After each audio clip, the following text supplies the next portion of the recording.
Hablemos hoy sobre la aplicación de la ley de cosenos para la resolución de triángulos oblicuángulos. Es decir, otra vez vamos a utilizar una fórmula, una ecuación específica para trabajar con lo que son triángulos oblicuángulos. Un triángulo oblicuángulo pues, es aquel triángulo que no tiene ninguno de sus ángulos rectos. Por ende, pues vamos a aplicar estos conceptos, estas definiciones para trabajar o para resolver triángulos. No es necesario, pero de todos modos les recuerdo que resolver un triángulo no es otra cosa más que encontrar la longitud de sus tres lados y determinar sus tres ángulos internos. Una vez que tengo los tres ángulos internos y la longitud de sus tres lados, pues puedo decir que he resuelto el triángulo. La ley de cosenos no se puede aplicar a todos los casos de triángulos que podamos tener. Básicamente vamos a pensar que la ley de cosenos la vamos a utilizar bajo dos casos particulares. El primero, cuando tengo dos lados de un triángulo y su ángulo intermedio, o cuando tengo los tres lados de un triángulo y ninguno de sus ángulos. Es posible entonces aplicar pues la ley de cosenos bajo esas condiciones. Claro, si tengo alguno de los ángulos, si tengo los tres lados, pues también puedo encontrar a través de la ley de cosenos cualquiera de los otros dos ángulos. En ese sentido, pues vemos acá en este ejemplo que tengo dos lados del triángulo y conozco el ángulo intermedio entre ellos. Entonces puedo aplicar la ley de cosenos para encontrar el otro de los lados de mi triángulo oblicuángulo. Bajo ese esquema puedo decir que la ley de cosenos relaciona, al igual que la ley de senos, el lado opuesto con su ángulo opuesto, o un lado con su ángulo opuesto, o un ángulo con su lado opuesto. Bajo ese esquema, entonces, si recordamos, vamos a encontrar que la ley de cosenos nos indica que c al cuadrado, que sería un lado, es igual a al cuadrado más b al cuadrado menos 2 veces el valor de a por b por el coseno de c. ¿A qué se está refiriendo este espacio? Si esto que acabo de escribir como x es igual al lado c, siendo por supuesto esta c mayúscula el ángulo opuesto, estoy relacionando este lado con su ángulo opuesto a través de la ecuación que acabo de escribir en este momento. Si vemos, estamos relacionando entonces la c minúscula con la c mayúscula, en donde c mayúscula significa el valor angular y c la longitud de uno de sus lados. Implicaría entonces que esta a mayúscula que está acá nos daría que su lado opuesto o a minúscula sería el valor de 18 y por ende también con esta b mayúscula que está acá, que es un valor angular, nos diría que su lado opuesto o el valor de b minúscula pues sería 10 en este caso particular. ¿Qué pasa acá? Recordemos que lo que quiero encontrar es el valor de x o de c según la notación que hemos presentado a partir de la ecuación que nos están dando en nuestro libro de texto. Bajo este esquema entonces podemos ya establecer que c cuadrado es igual a al cuadrado, que sería 18 al cuadrado, más b al cuadrado, que sería 10 al cuadrado, menos 2 veces 18 por 10 por el coseno del ángulo C, que es un coseno de 120 grados. Debemos verificar siempre que trabajamos con grados sexagesimales que nuestra calculadora pues esté puesta para grados sexagesimales o esté trabajando en función de grados sexagesimales para evitar posibles errores de cálculo a partir de la introducción de los datos que podamos tener. En ese sentido, pues vamos a calcular estos valores y decir que 18 al cuadrado más 10 al cuadrado menos 2 por 18 por 10 por el coseno de 120 grados me va a dar que c al cuadrado es igual a 604. Por supuesto, este c al cuadrado no me sirve porque no estoy buscando el cuadrado de la longitud entre a y b, sino que estoy realmente buscando esa longitud, por lo cual aplico raíz cuadrada a ambos lados de mi ecuación para que me quede que c es igual a 2 raíz de 151 o aproximadamente,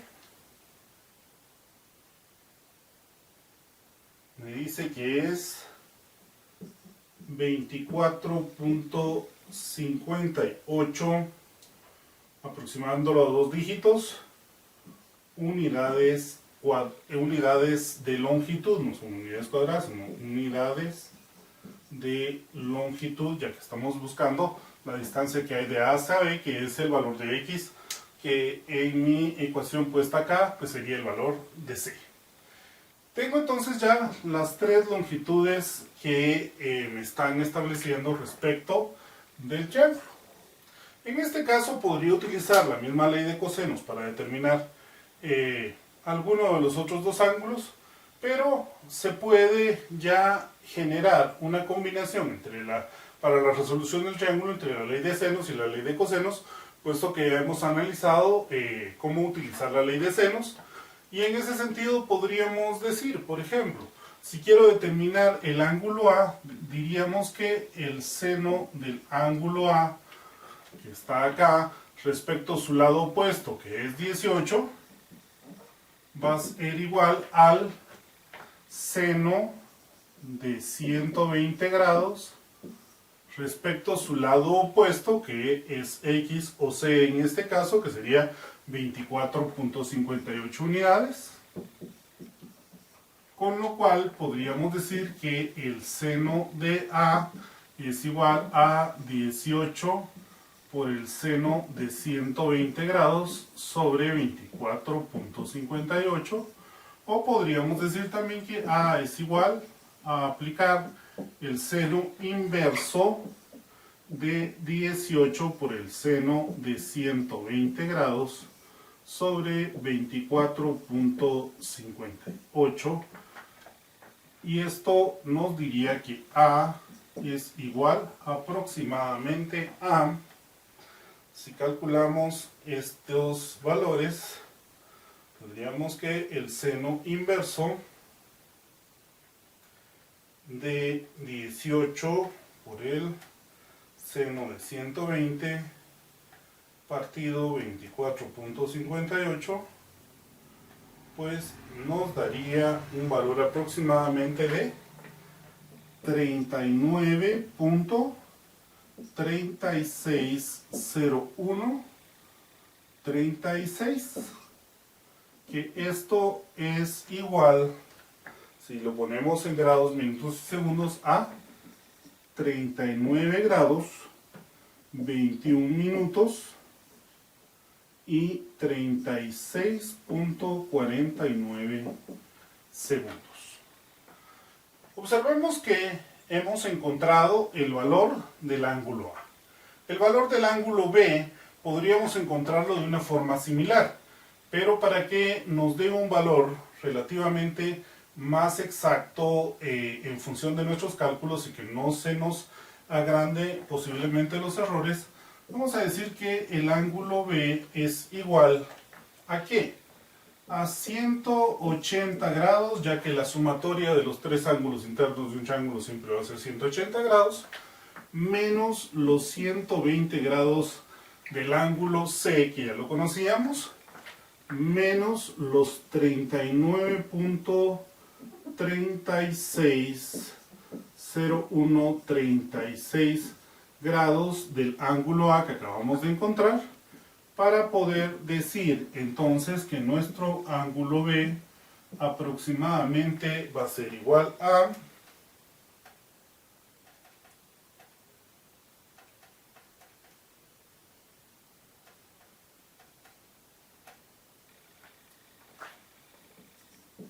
20.639864 grados, en donde también podríamos decir que esto va a ser igual a 20 grados, 38 minutos, 23.51 segundos.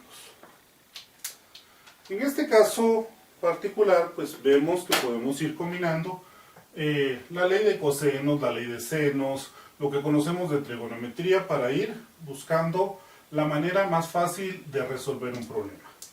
Bajo ese espacio puedo decir que nuestro triángulo está resuelto, ya que hemos determinado el lado C o X que habíamos marcado como 24.58 unidades. Hemos determinado el ángulo A que nos hacía falta, que mide 39 grados, 21 minutos, 36.49 segundos. Y hemos determinado también el ángulo B, que mide 20 grados, 38 minutos, 23.51 segundos.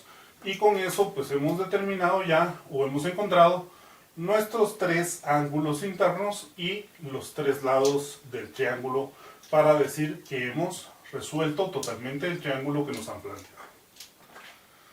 Pensemos ahora en otro ejemplo para seguir trabajando con lo que es la ley de cosenos y cómo aplicarla dentro de lo que es la resolución de nuestros triángulos oblicuos.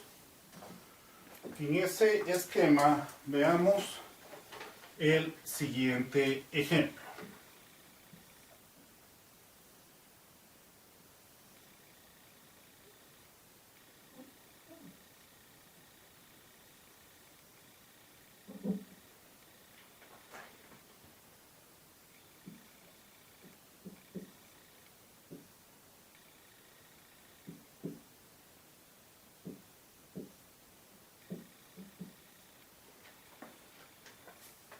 Veamos que tenemos el triángulo ABC y que ahora en este triángulo ABC tengo los lados opuestos de cada uno de los ángulos, que son 12, 40 y 44, o si los ponemos en orden, el lado opuesto del lado A sería 40, el lado opuesto del lado B sería 12 y el lado opuesto del ángulo C sería 44. En este caso vemos que no tenemos ninguno de los ángulos del triángulo, pero recordemos que dijimos que podíamos utilizar la ley de cosenos para dos casos particulares, para resolver triángulos en donde teníamos los dos lados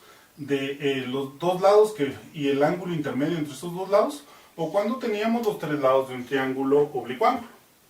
Bajo ese espacio entonces podemos decir que si nos ponemos a pensar nuevamente en la ecuación que teníamos originalmente de base, podemos crear que a al cuadrado es igual a b al cuadrado más c cuadrado menos 2 veces b por c por el coseno del ángulo A. Ya que estamos relacionando a través de la ley de cosenos, pues el ángulo con su lado opuesto, es decir, este ángulo con el lado opuesto, que es de 40. Ahora bien, por facilidad de cálculo, voy a pensar en que puedo decir que quiero despejar el ángulo A de esta ecuación, y de esta manera pues entonces voy a tener que a al cuadrado menos b al cuadrado menos c al cuadrado es igual a menos 2 veces b por c por el coseno de A. Si divido ambos lados de la ecuación entre menos 2bc, me va a quedar que a al cuadrado menos b cuadrado menos c cuadrado partido menos 2 veces b por c va a ser igual al coseno de A. O incluso puedo decir que el coseno, bueno, antes de tomar el coseno de A, voy a pensar que este lado de la ecuación lo voy a multiplicar por menos 1 sobre menos 1. Menos 1 sobre menos 1 sería como multiplicar este lado de la ecuación por 1. Así que si multiplico el otro lado de la ecuación por 1, no he alterado mi ecuación, con la diferencia de que menos 1 por más me va a dar menos por menos me va a dar más, menos por menos me va a dar más, y menos por menos me va a dar más, para que mi ecuación quede escrita de la siguiente forma: b cuadrado más c cuadrado menos a al cuadrado partido 2 veces b por c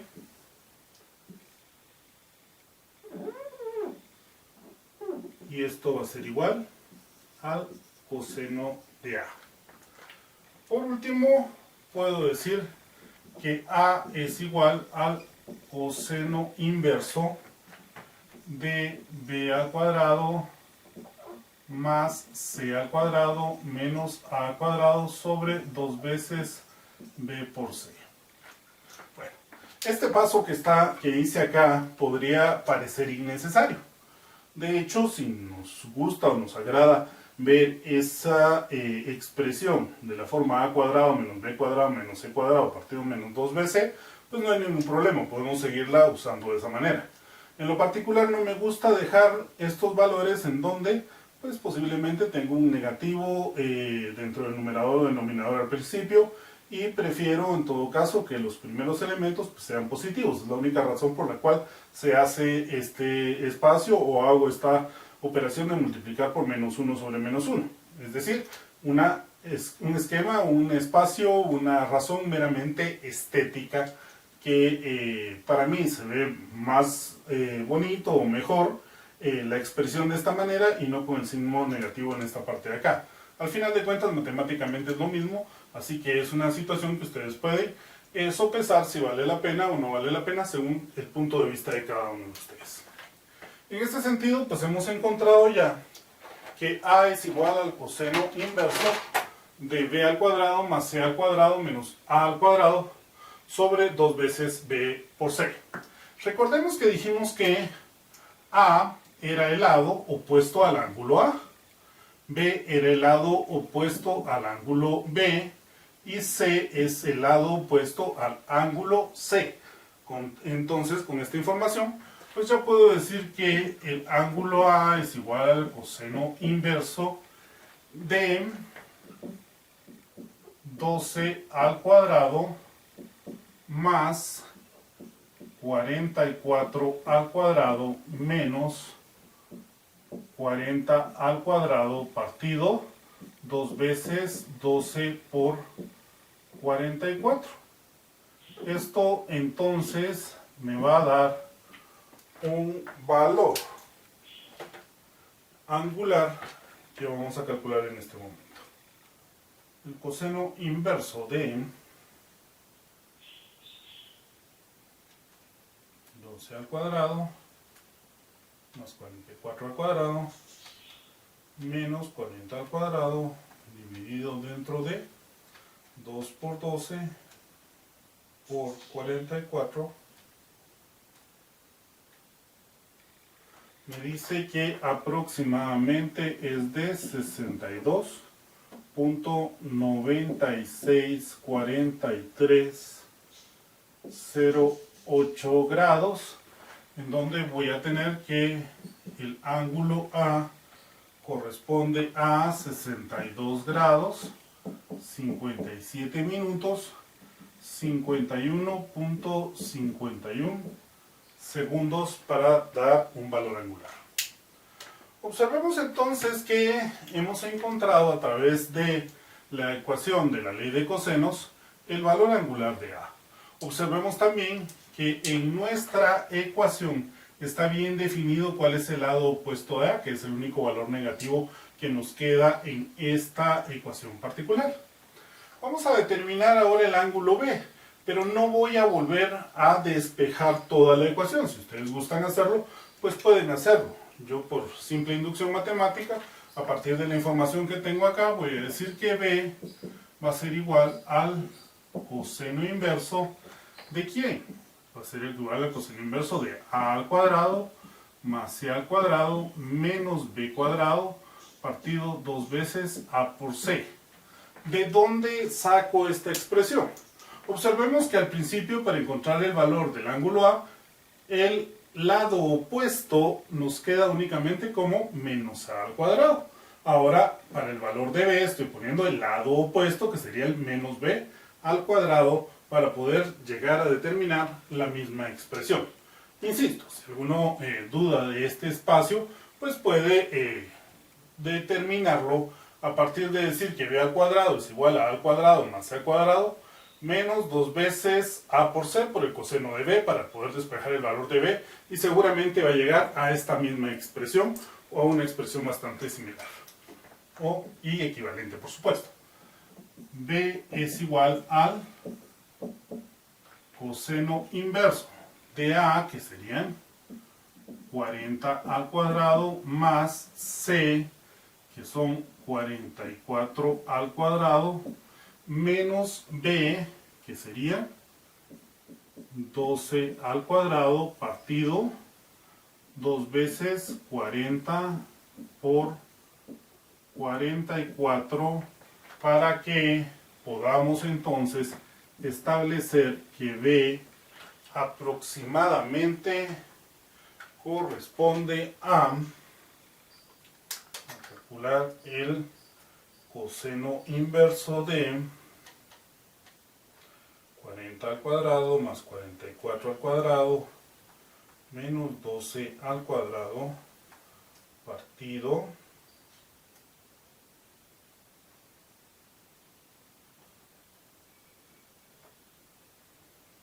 2 por 40 por 44, que nos da aproximadamente 15.498733 grados. El valor de B entonces es igual a 15 grados, 29 minutos, 55.44 segundos. Observemos que hemos encontrado el valor de A, el valor de B como ángulos, y lo único que nos hace falta es el valor de C o el valor del ángulo C. Esto lo vamos a determinar para que los tres ángulos internos nos sumen exactamente 180 grados, sin importar el error que hayamos inducido nosotros por el uso de decimales, diciendo que C es igual a 180 grados menos 62.964308 grados del ángulo A menos 15.498733 grados del ángulo B. Por ende, C va a ser igual a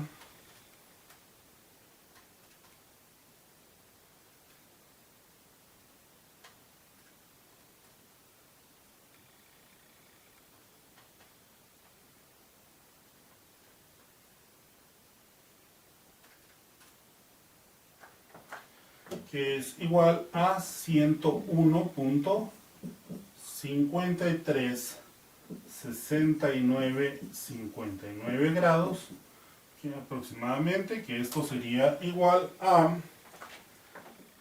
101 grados 32 minutos 13.05 segundos. Bajo ese esquema particular, pues podemos decir que se ha resuelto el triángulo, ya que conozco sus tres lados, la longitud de sus tres lados, y he determinado sus tres ángulos internos y los he colocado de esta manera para que podamos entonces decir que nuestro triángulo está resuelto.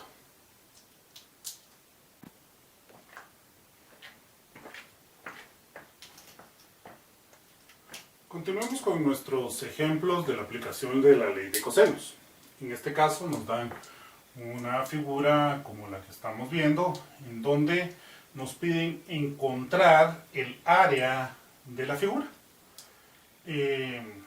Bueno, la figura esta podríamos incluso facilitarnos la vida para poder encontrar el área si pensáramos en que puedo cerrar este lado de la figura. Si cierro imaginariamente este lado de la figura, pues ahora puedo alcanzar que tengo acá dos triángulos, en donde evidentemente el área de la figura me daría el triángulo grande que estoy poniendo acá, menos el triángulo pequeño que está inserto dentro de esta figura. Para esto entonces necesito determinar el valor de este lado, en donde podemos decir que x al cuadrado pues es igual a 4 al cuadrado más 4 al cuadrado menos 2 veces 4 por 4 por el coseno de 60 grados.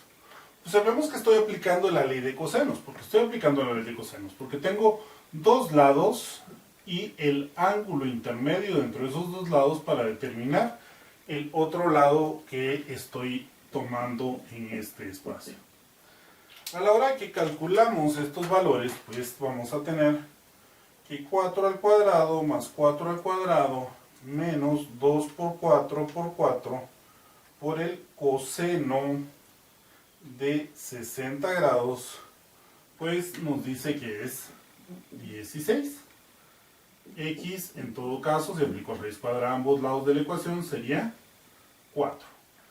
Tengo entonces que X tiene un valor de 4 unidades, lo que me denota que tengo un triángulo equilátero como el triángulo grande que terminé o que completé a partir de esta proyección en rojo que vamos a tener acá.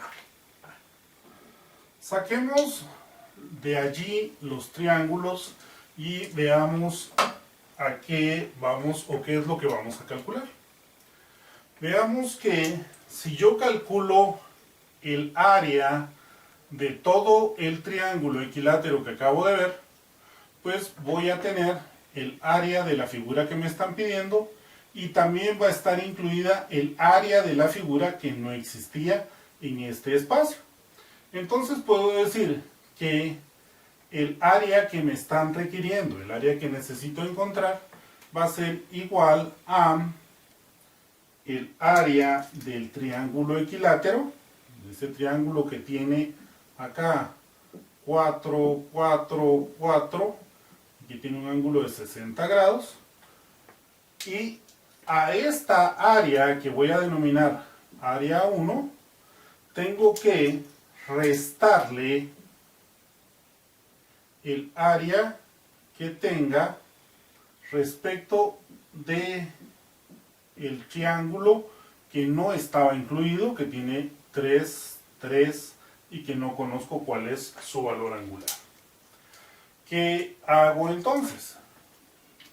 Vamos a quitar este croquis de acá para que no sea tan enredado visualizarlo y pensemos que esta es el área 1, mientras que el área 2 pues va a tener un triángulo un poco más pequeño, ya que acá tengo 3 unidades y aquí tengo 4 para hacer el área 2.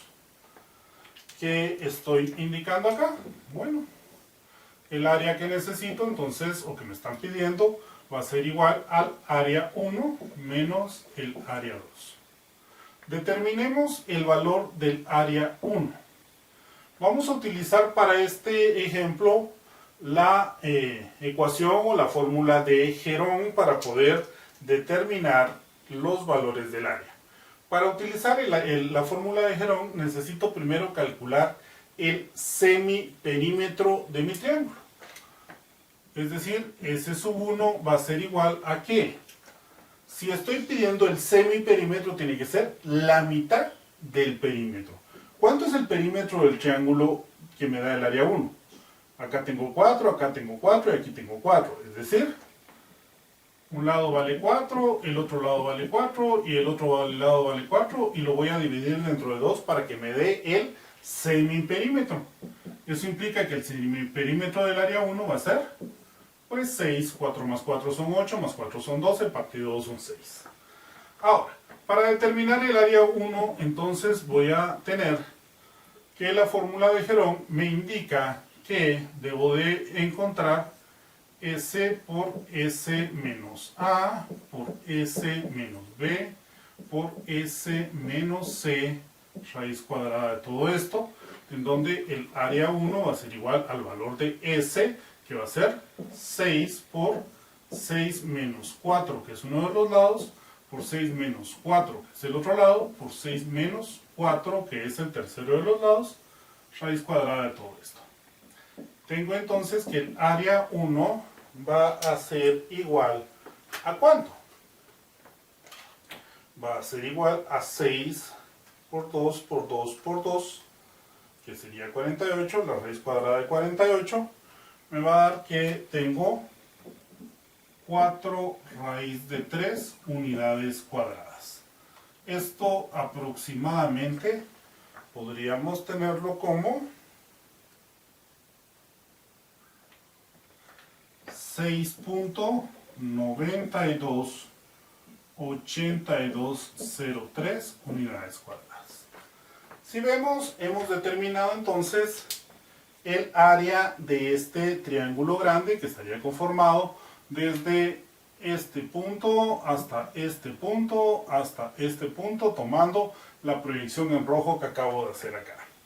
Pero no es el área que necesito. El área que necesito pues es esa área grandota menos el área chiquita que está dada acá, en donde voy a tener entonces que el área 2 va a estar dada y necesito para eso encontrar el semiperímetro de ese triángulo, que va a estar dado por ¿quién? Por la sumatoria de sus tres lados partido 2, que sería 4 más 3 partido 2.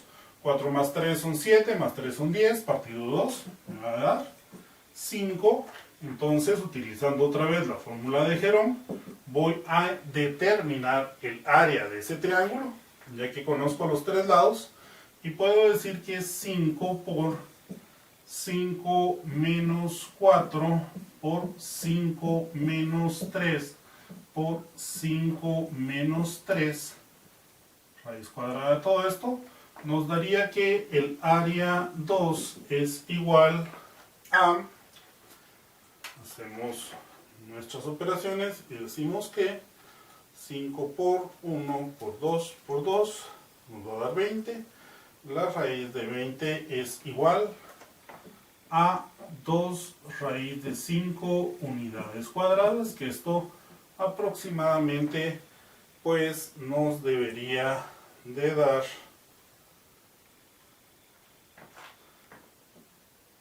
4.472136 aproximadamente.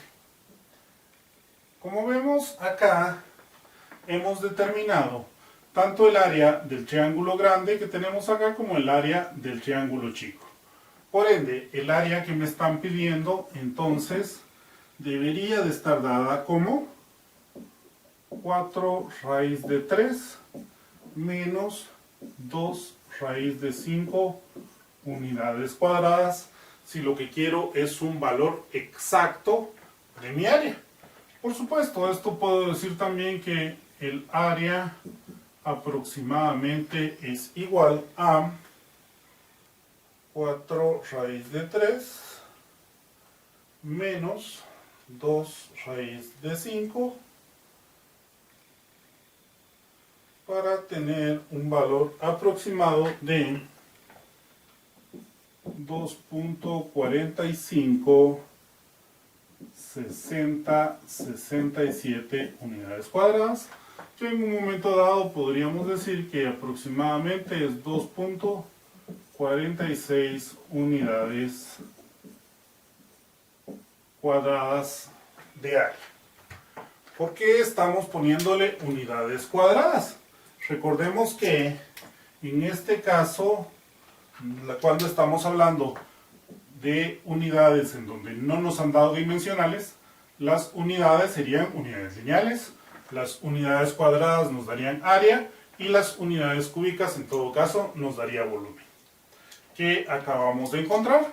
Pues al tomar el área 1, que es el área de este triángulo, incluyendo la proyección en rojo que hicimos, y restarle el área 2, que es este tramo pequeñito que teníamos acá de este triángulo, pues nos queda únicamente el área que estoy achurando en este momento, y en todo caso el área que está achurada acá es el área que nos están pidiendo dentro de nuestro problema, que debería ser un área de 2.456067 o aproximadamente de 2.46 unidades cuadradas, para que veamos no solo la aplicación de la ley de cosenos dentro de la resolución de problemas, sino que también determinemos o observemos que podemos utilizar lo que es la fórmula de Jerome para poder encontrar las áreas específicas de triángulos.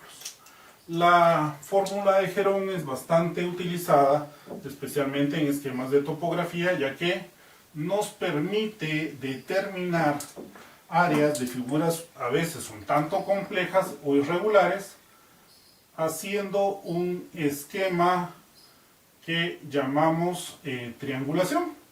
Por ejemplo, si en un momento dado tuviéramos un terreno con un polígono con una forma un poco extraña, podríamos venir y determinar, construyendo triángulos, pues el área de nuestro polígono, a pesar de que fuera un tanto extraña. ¿Por qué? Porque podemos medir las distancias que estamos poniendo, todas y cada una de ellas con cinta o con algún otro método de medición de medición de distancia, y a la hora de tener pues los tres lados de cada triángulo, pues utilizo la fórmula de Jerome para determinar el área de cada triángulo, y a la hora de sumar todos los triángulos, pues entonces podríamos tener ya el área total del polígono, por muy extraña que fuese su forma o por muy irregular que ésta sea. A esto le llamamos el método de triangulación para la determinación de áreas, y es una aplicación de la fórmula de Jerome que es bastante comúnmente utilizarla, especialmente en esquemas de medición de tierra